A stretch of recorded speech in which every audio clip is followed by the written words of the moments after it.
Hello, आप सभी का बहुत बहुत स्वागत है नर्सिंग गुरुकुल की इस बेहतरीन और अमेजिंग से लर्निंग प्लेटफॉर्म पे।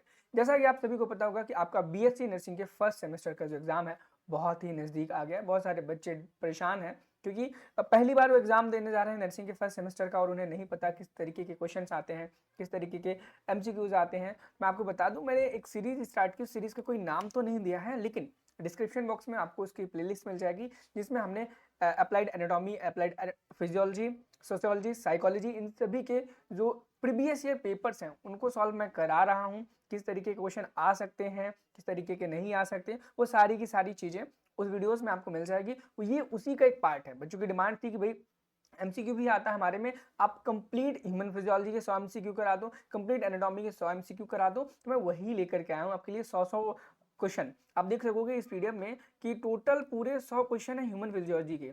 उसी प्रकार से हम ह्यूमन एनाटॉमी के टोटल 100 क्वेश्चन लेके आएंगे टॉपिक वाइज, ताकि आपके एग्जाम में कोई भी एक single question out of the box ना जाए। जो हम पढ़ाएंगे वहीं से आपके क्वेश्चन आएंगे। आप देख सकोगे यहाँ पर टोटल ह्यूमन फिजियोलॉजी का लास्ट में यहाँ पे 100वां क्वेश्चन लिखा हुआ है। उसी प्रकार से हम एनाटॉमी कर लेकर रखेंगे। चैनल पे नए हो तो चैनल को सब्सक्राइब कर देना। मैं बता दूं, डिस्क्रिप्शन बॉक्स में व्हाट्सएप ग्रुप होगा, उसे ज्वाइन कर लेना ताकि आपको ये पीडीएफ मिल जाए और जब भी हमारा न्यू लेक्चर आए ना उसे आपको सबसे पहले मिल जाए। बच्चों क्या मिल जाए? सबसे पहले मिल जाए। चलो ज्यादा देर ना करते हुए हम स्टार्ट करते हैं। और हमारा सबसे पहला जो टॉपिक होगा ह्यूमन फिजियोलॉजी का टॉपिक होगा ब्लड। और ब्लड के 10 से 15 ऐसे क्वेश्चन करेंगे जो बहुत ज्यादा इंपॉर्टेंट होंगे और आपके एग्जाम में आने के जो चांसेस हैं उसके बहुत ज्यादा हाई रहेंगे। और यकीन मानना, ये जो फिजियोलॉजी और एनाटॉमी के मैं क्वेश्चंस करा रहा हूँ, चाहे वो एमसीक्यू वाइज हो चाहे वो थ्योरेटिकल हो, क्वेश्चन बाहर नहीं जाएगा, उन्हीं से एग्जाम में क्वेश्चन आएगा। ये मेरी रिस्पॉन्सिबिलिटी है। ठीक है, चलो पहला क्वेश्चन पढ़ते हैं, देखते हैं। पहला क्वेश्चन कहता है primary function of hemoglobin. Hemo को हम एचबी से भी लिखते हैं, याद रखना। अगर एचबी भी लिख करके आता है एग्जाम में तो आपको घबराना नहीं है, क्वेश्चन को सही से सॉल्व करना है। अब प्राइमरी फंक्शन ऑफ हीमोग्लोबिन पूछा गया है तो प्राइमरी फंक्शन क्या होता है हीमोग्लोबिन का? क्या हार्मोन ट्रांसपोर्ट करना होता है? बिल्कुल भी नहीं। एंजाइम सिंथेसिस होता है? बिल्कुल भी नहीं। और इम्यूनिटी से रिलेटेड होता है हीमोग्लोबिन? नहीं भाई, नहीं होता है। ऑक्सीजन ट्रांसपोर्ट के लिए इस्तेमाल किया जाता है। ये जो प्राइमरी फंक्शन है हीमोग्लोबिन का वो क्या होता है?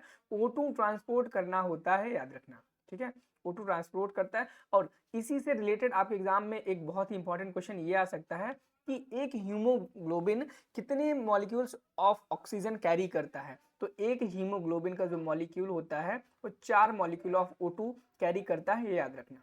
क्या करना? ठीक है।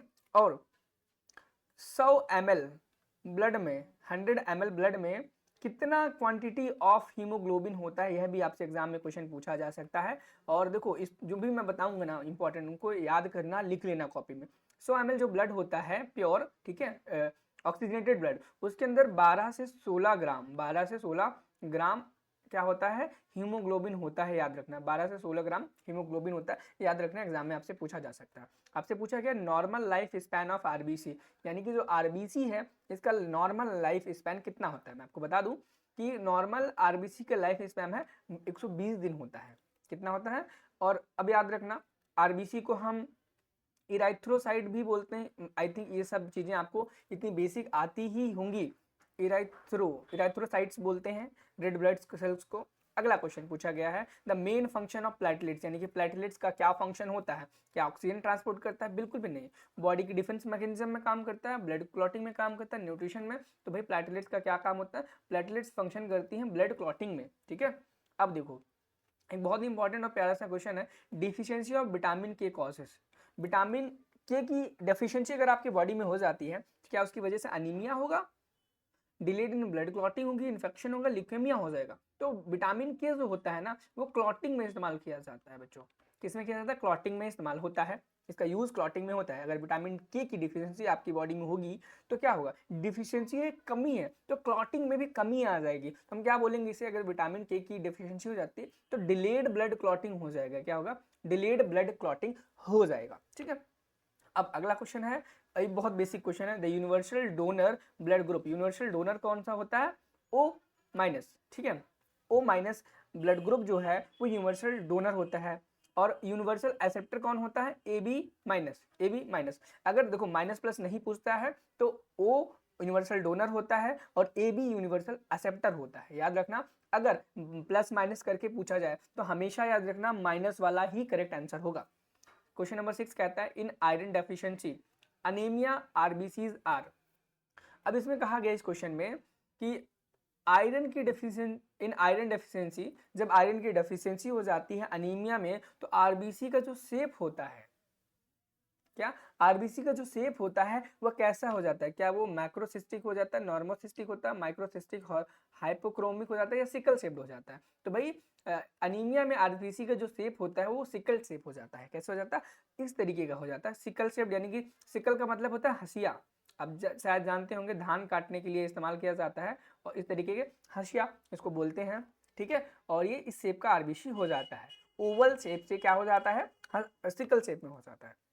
अगला क्वेश्चन है द मेन रोल ऑफ डब्ल्यूबीसीज आर, यानी कि जो व्हाइट ब्लड सेल्स होते हैं ल्यूकोसाइट्स, इनको ल्यूकोसाइट्स बोलते हैं। ल्यूकोसाइट्स का जो मेन रोल क्या होता है?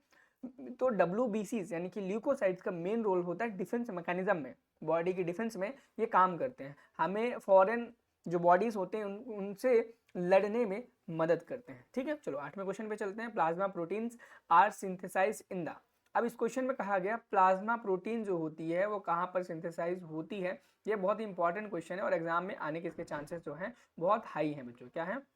हाई है। अब देखो एक बात बताऊं, मैं क्वेश्चन तो करा रहा हूं और समझा भी रहा हूं, हो सकता है बहुत सारे बच्चे ऐसे हों जिन्हें क्वेश्चन अच्छे से ना समझ में आ रहे हों, तो मैं कोशिश करूंगा आज ज्यादा क्वेश्चन ना करा करके 15 से 20 क्वेश्चन ही कराऊंगा, उसके बाद पार्ट 2 पार्ट 3 पार्ट 4 करके आऊंगा, क्योंकि बड़ा लेक्चर करने का कोई मतलब नहीं है। हम छोटे छोटे लेक्चर्स में बहुत अच्छे और बहुत ज्यादा क्वेश्चन कर ले जाएंगे, वो आपके लिए बेनिफिशियल रहेगा बहुत ज्यादा, ठीक है। कमेंट सेक्शन में जरूर बताना कि पार्ट 2 जल्दी लेकर के आओ भैया। अब जितना जल्दी कमेंट करोगे पार्ट 2 आए, हम जरूर पार्ट 2 लेकर आएंगे, और हो सकता है तब तक पार्ट 2 आ भी गया हो तो डिस्क्रिप्शन बॉक्स में हमने प्लेलिस्ट बताई ना, उसे चेक कर लेना। साथ में जो मैं बता रहा था आपको कि व्हाट्सएप ग्रुप ज्वाइन करना है, व्हाट्सएप ग्रुप ज्वाइन कर लेना। पीडीएफ के लिए आपको डिस्क्रिप्शन बॉक्स में सारी की सारी चीज़ें मिल ही जाएंगी, वहां से आप उसे ज्वाइन कर लेना, ग्रुप को, टेलीग्राम को। हमारी वेबसाइट पे इस पीडीएफ का सॉल्यूशन, पीडीएफ, सारी की सारी चीज़ें मिल जाएंगी, ठीक है। चलो आगे चलेंगे। अगला क्वेश्चन नंबर 8वां था, पूछा गया था प्लाज्मा प्रोटीन्स कहाँ पर सिंथेसाइज होती हैं। तो प्लाज्मा प्रोटीन बच्चे कहाँ होती है? लिवर में होती है। सिंथेसाइज कहाँ पर होती है? लिवर में होती है। चलो अगले क्वेश्चन पे चलते हैं।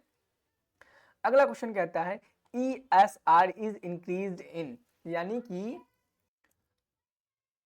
ESR में ESR कब बढ़ जाता है? तो ESR का जो पूरा नाम होता है इरेथ्रोसाइट सेडिमेंटेशन रेट होता है। और ये जो इरेथ्रोसाइट सेडिमेंटेशन रेट है एक प्रकार का टेस्ट है ब्लड का, जिससे हम इन्फ्लामेशन को पता लगाते हैं। इन्फ्लामेशन बोले तो एलर्जी टाइप के सिम्टम्स को पता लगाते हैं। और ये क्या, ये सार मैंने क्या बोला, ब्लड टेस्ट के लिए, तो ब्लड टेस्ट से हम डिहाइड्रेशन को तो पता नहीं लगाएंगे, पॉलीसाइथेमिया का भी नहीं, शॉक का भी नहीं। तो ESR जो हम करते हैं, ESR जो टेस्ट किया जाता है वो कब किया जाता है? जब हमारी बॉडी में इन्फ्लामेशन बढ़ा होता है या फिर किसी भी चीज़ का इन्फेक्शन हो रहा होता है, तो वही पता लगाने के लिए किया जाता है जो ये इन्फेक्शन है वो किस चीज़ का है और इसका क्योर क्या होगा, ठीक है। ऑप्शन 20 क्वेश्चन का करेक्ट आंसर हो जाएगा। अगला क्वेश्चन कहता है 10वां, vitamin B12 deficiency leads to, यानी कि अगर कि कोई व्यक्ति है उसको विटामिन B12 की डेफिशिएंसी हो जाती है तो यह किस चीज़ में रिजल्ट लेगा? यानी कि अगर विटामिन B12 की डेफिशिएंसी होती है तो उस व्यक्ति के अंदर क्या आयरन की डेफिशिएंसी हो जाएगी, सिकल सेल अनीमिया हो जाएगा, मेगा ब्लास्टिक अनीमिया हो जाएगा, या फिर हीमोफीलिया हो जाएगा। अब देखो हीमोफीलिया का कोई तुक नहीं बनता। तो देखो अगर विटामिन B12 की डेफिशिएंसी होती है किसी व्यक्ति को तो मेगा ब्लास्टिक अनीमिया हो जाएगा, ठीक है। मेगा ब्लास्टिक अनीमिया हो जाएगा, याद रखना। ब्लड से हमने यहाँ पर रिलेटेड 10 क्वेश्चन कर दिए हैं। अब हम अगले चलेंगे। कार्डियोवेस्कुलर सिस्टम है हमारा टॉपिक नंबर 2, जो कि अप्लाइड फिजियोलॉजी के 100 क्वेश्चनों में आएगा। अब देखो ये बहुत इंपॉर्टेंट क्वेश्चन है, बहुत ज़्यादा इंपॉर्टेंट। और जो भी क्वेश्चन आपको लगे कि क्वेश्चन इंपॉर्टेंट है आपके लिए और आपको नहीं आता है, तो उस क्वेश्चन को स्क्रीनशॉट ले लेना, कॉपी में लिख लेना, जहाँ पर आपको लिखना हो वहाँ लिख लेना। पीडीएफ आपको हमारे nursinggurukuल.in की वेबसाइट पर मिल जाएगी, नर्सिंग गुरुकुल के ऐप पे भी मिल जाएगी, टेलीग्राम में भी मिल जाएगी, व्हाट्सएप ग्रुप पे भी मिल जाएगी, चेक कर लेना, ठीक है। क्वेश्चन कहता है the pacemaker of the heart is, artificial pacemaker भी होता है, लेकिन हमसे पूछा गया है कि जो हार्ट होता है, हार्ट के पेस मेकर को हम क्या कहते हैं? तो भैया हार्ट के जो पेस मेकर है उसको ऐसे नोड बोलते हैं, और AB नोड को हम पेस सेटर भी बोलते हैं। पेस सेटर बोलते हैं बच्चे, क्या बोलते हैं? पेस सेटर बोलते हैं, ठीक है।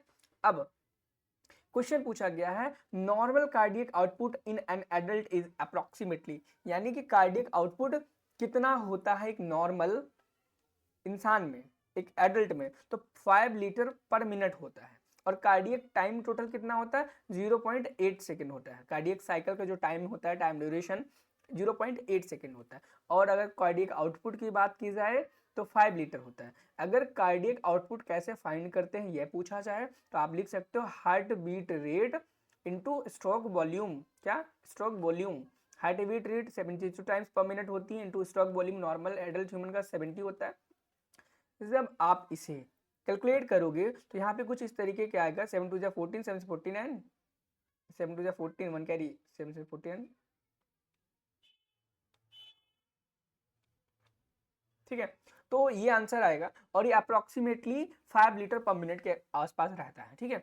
अब अगला क्वेश्चन कहता है कि left ventricular failure commonly causes.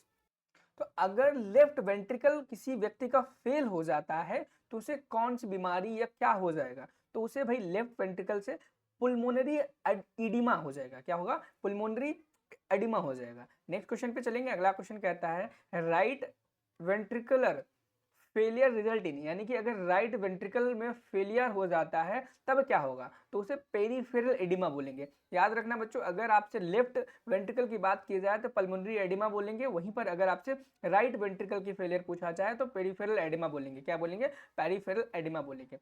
Next question पे मूव करते हैं कि अगर blockage of a coronary artery leads to, यानी कि अगर कोरोनरी आर्टरी में ब्लॉकेज आ जाए, कोरोनरी आर्टरी में ब्लॉकेज आ जाए तो उससे क्या होगा, क्या स्ट्रोक्स आएंगे, झटके आने लगेंगे, यानी कि हार्ट अटैक्स के चांसेस बढ़ जाएंगे, मायोकार्डियल इन्फेक्शन हो जाएगा, शॉक्स आने लगेंगे, या फिर हाइपरटेंशन हो जाएगा।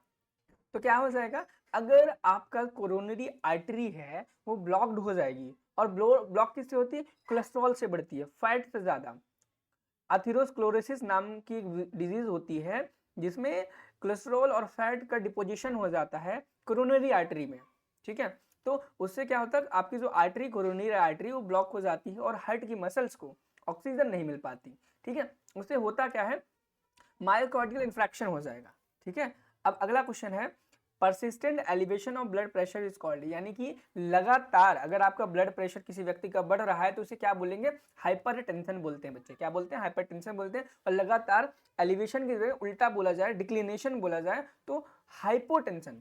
हाइपो का मतलब होता है लो, हाइपो का मतलब होता है लो।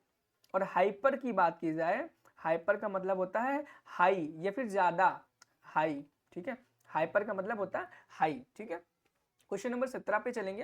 क्वेश्चन नंबर 17 कहता है कि the P wave of ECG represents, यानी कि जो पी वेव होती है ईसीजी की, वह क्या रिप्रेजेंट करती है, क्या रिप्रेजेंट करती है। ये Q R S P T. अब आपसे पूछा गया है कि जो पी पी वेव है यहाँ पर ये क्या रिप्रेजेंट करती है, तो ये पी वेव क्या करती है, ये एट्रियल डिपोलराइजेशन रिप्रेजेंट कर, एट्रियल डिपोलराइजेशन रिप्रेजेंट करती है। क्या करती है, एट्रियल डिपोलराइजेशन करनी है। लेकिन अब आपको कमेंट में बताना है कि आपका जो क्यूआरएस कॉम्प्लेक्स है बच्चे, क्या है, क्यूआरएस कॉम्प्लेक्स है, ये क्यूआरएस कॉम्प्लेक्स और ये टी वेव, यह क्या रिप्रेजेंट करता है। आपसे यहाँ पर पी वेव के बारे में बोला गया तो जरूरी नहीं है पी वेव के बारे में ही आपके एग्जाम में क्वेश्चन आए, हो सकता है क्यूआरएस कॉम्प्लेक्स के बारे में पूछ लिया जाए या फिर टी कॉम्प्लेक्स के बारे में पूछा जाए। तो आज आपका होमवर्क क्या है कि आपको क्यूआरएस के बारे में पढ़ना है और टी वेव के बारे में पढ़ना है। अगले क्वेश्चन पे मूव करेंगे। अगला क्वेश्चन कहता है cyanosis occurs mainly due to, cyanosis जो बीमारी है वह किसके कारण होती है, मैं बता दूं डिक्रीज्ड ऑक्सीजन सेचुरेशन के कारण आपकी साइनोसिस बीमारी होती है, याद रखना, ठीक है। अब अगर क्वेश्चन अगला है 19, sudden fall in blood pressure is termed, यानी कि अचानक से अगर किसी व्यक्ति का ब्लड प्रेशर डाउन हो जाए तो उस टर्म को क्या बोलेंगे, तो उसे हम क्या बोलते हैं, स्ट्रोक, शॉक बोलते हैं, शॉक। अगर सडन इंक्रीज हो जाए तो इसे स्ट्रोक बोलते हैं। क्या बोलते हैं, सडन इंक्रीज होता है तो हम इसे स्ट्रोक बोलते हैं। और वहीं पर सडन फॉल हो जाए, सडन ब्लड प्रेशर फॉल हो जाए तो यहाँ पर क्या बोलते हैं, शॉक बोलते हैं। ये चीज याद रखना, बहुत अच्छी टर्मिनोलॉजी है, आपके एग्जाम में पूछे जाने की जो इसके चांसेस है बहुत हाई है। अब अगला क्वेश्चन है कि एथेरोस्क्लेरोसिस प्राइमरीली किसको अफेक्ट करते हैं। अभी थोड़ी देर पहले ही मैंने बताया था कि एथेरोस्क्लेरोसिस बीमारी में कोलेस्ट्रॉल और फैट की डिपोजिशन की वजह से कोरोनरी आर्टरी के अंदर डिपोजिशन आ जाता है, जिसकी वजह से हमारी हार्ट की मसल्स को ऑक्सीजन प्रॉपर्ली नहीं मिल पाती और जिसकी वजह से मायोकार्डियल इन्फ्रैक्शन हो जाता है। तो आंसर क्या हो जाएगा? आर्टरीज हो जाएगा।